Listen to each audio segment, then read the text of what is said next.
So here you are a parent, you have a child who has ADHD, and then you are wondering, well, how do I make sense of all this mess? How do I go out and gather the resources I need so that I can be successful as a parent? And I am going to teach you how to use the best ADHD resources so that you can have peace at home. And here they are. I'm going to talk about them in a variety of different categories.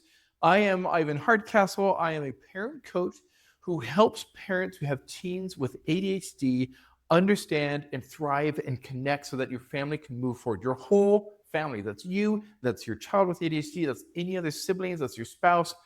Everybody is able to move forward and have success through my parent coaching, which you can follow me, you can reach out and ask. But today I am talking about what are these resources and how do you consider them? I want to talk about books. I want to talk about the internet. I want to talk about therapies. I want you to talk about yourself. I also want to talk about parent coaching. So let's start with books. What do books do? I have here a fantastic book. There's a lot of great books out there. This is one that I just recently reviewed.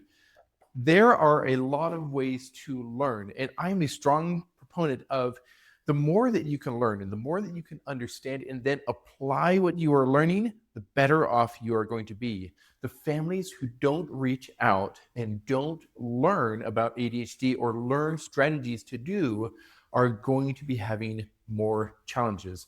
In general, the more ways that you branch out and can gathering resources rather than just relying on one thing, the better that you're going to do. So books are a fantastic resource. The challenge with books is that often, as time passes, more research is done, more understanding is gathered, and the books tend to then get old and then they don't apply as much. But it's a great way, especially when you get newer books, it's a great way to get some of that fresh research and have it organized in a way that the author is trying to present, such as this book, okay, that I have reviewed, okay? It lays things out in a very methodical way so that you can think about them. You can also look at other behavioral books. Books are fantastic, and you can read them on your own time, and it's great. Now, the internet is ever changing, and so you'd think that, okay, if I do a search on the internet, I can find more up-to-date information. The challenge, of course, with the internet is so broad. And what are you looking for? You ran onto my video, and here I am teaching you about resources for ADHD.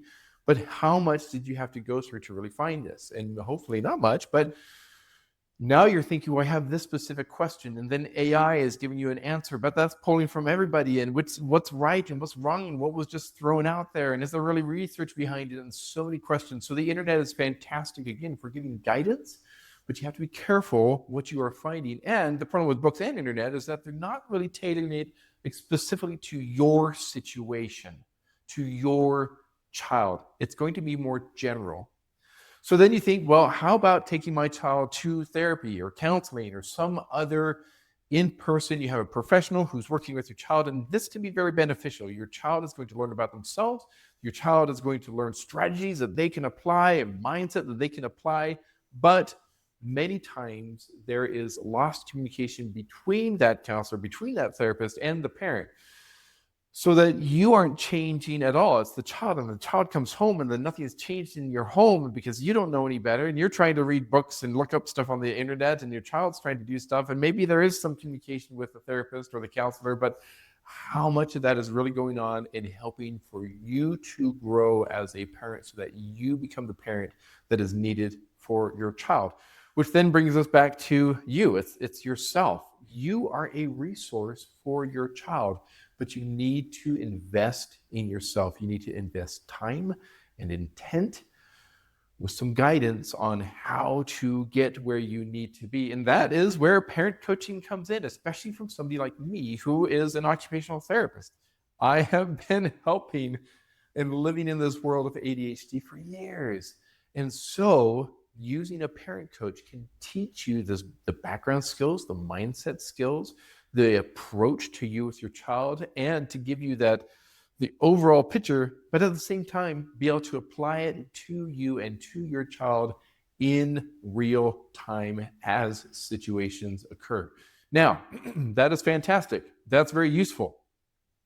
It's great to pair that up with books and internet searches so that you have more information. It's great to pair that up with therapy. It's great to branch out and have multiple ways that you are learning and growing. The more you learn and the more that you apply that learning to yourself, the more that you are going to grow and the more that your child is going to grow and the more that that connection is going to be made so that you can be successful. If you are interested in parent coaching, reach out to me. Let's connect. If you are interested in more resources, hey, you know what? Still send me a message. I will send you other resources. Hey, check out this book. Hey, check out this. Let me know what's going on so that I can offer you support and you can move forward and your family can be successful and connected and calm and have peace inside your home. You're doing great. You're a fantastic parent. Sometimes it just takes getting the right skills and aligning them to where your family is at so that you can move forward.